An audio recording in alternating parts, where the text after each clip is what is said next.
My name's Tracy Sensual. I'm head teacher at Coitca School in Llanelli in Carmarthenshire. My name's Alan Edwards and I'm His Majesty's Inspector with Essens.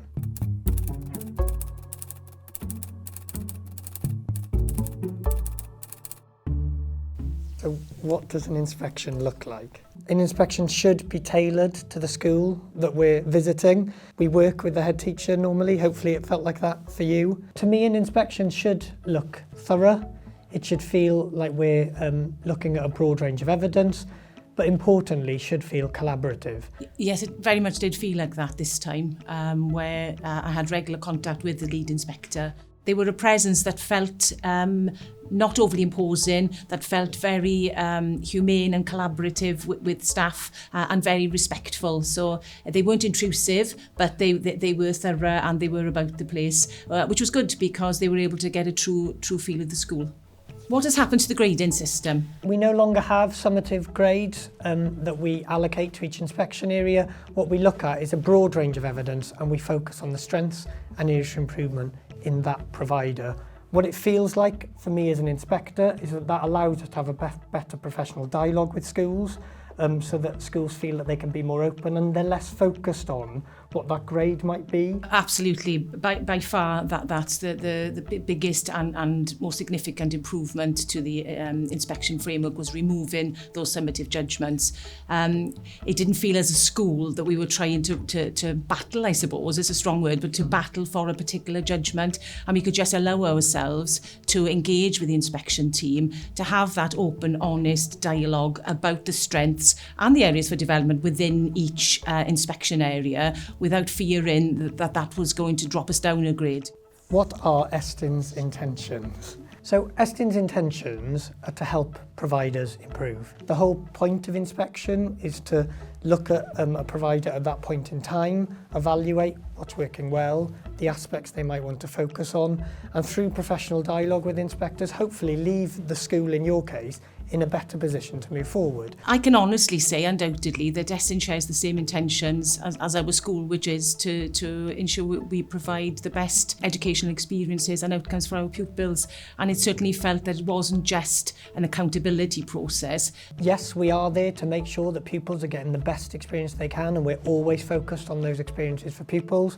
But we always try, is what we call, to do good as we go. What do inspectors look at during an inspection? So inspectors look at a broad range of evidence, from observing practice in lessons, looking at pupils' work. We have questionnaires, we meet with parents. We look at any evidence that a school would like to provide us with, and we look at all of that evidence to come to our evaluations. But we don't use any single evidence-based source. We triangulate our findings. There were opportunities for teachers to sit down with inspectors after school and to share their planning, to talk about a lesson that they planned and taught and how well it went. And they look at everything, which is good for a school because they're not making a judgment based on one single aspect or indeed any preconceived notions. They're considering all the information that's available about the school and coming to informed, well-balanced decisions. Thank you. Next one. Okay.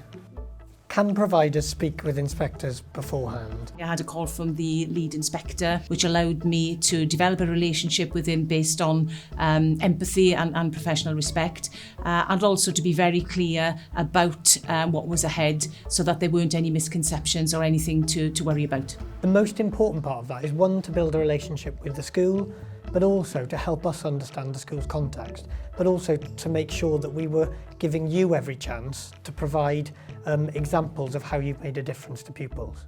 Do inspectors want to see lesson plans? Essens don't require any lesson plans. If teachers wish to share them, of course, we will consider them, but we don't require any specific lesson plan or structure. We're purely there to see the progress that pupils make in that lesson. We do have dialogue with teachers following lesson observations, and that gives us a chance to talk about planning and so on, and how the thought process they've gone through. It doesn't have to be written down. Some staff welcome it, don't they? Some like that structure. Yes. But yeah, I definitely wouldn't expect it. How do inspectors reach decisions in their report? It was a very robust process, a very busy week, where the inspection team considered a very broad range of evidence, things that they wanted to see, but also things that we wanted to share with them. And by the end of the week, we as a school further to the robustness of the evidence gathering, we were confident in the decisions that the team came to. So we use a broad range of evidence to come to our overall evaluations. That will have included observation of pupils' learning, looking at pupils' work, speaking to leaders, speaking to parents, staff, and so on, and also looking at all the evidence you have as a school. And we use all of that to come to evaluations of strengths and areas for improvement in that provider. How can providers best prepare for inspection? I think my first response is do what you always do. I think that's the most important thing. We don't need you to prepare lots and be, as some people say, Estin ready. And what we're interested in is what you know about your school, the strengths and areas for improvement you've identified, and how you're going about improving that. My experience is that it's best to show your school as it is. That's what the inspection team want to see. They want to see your school.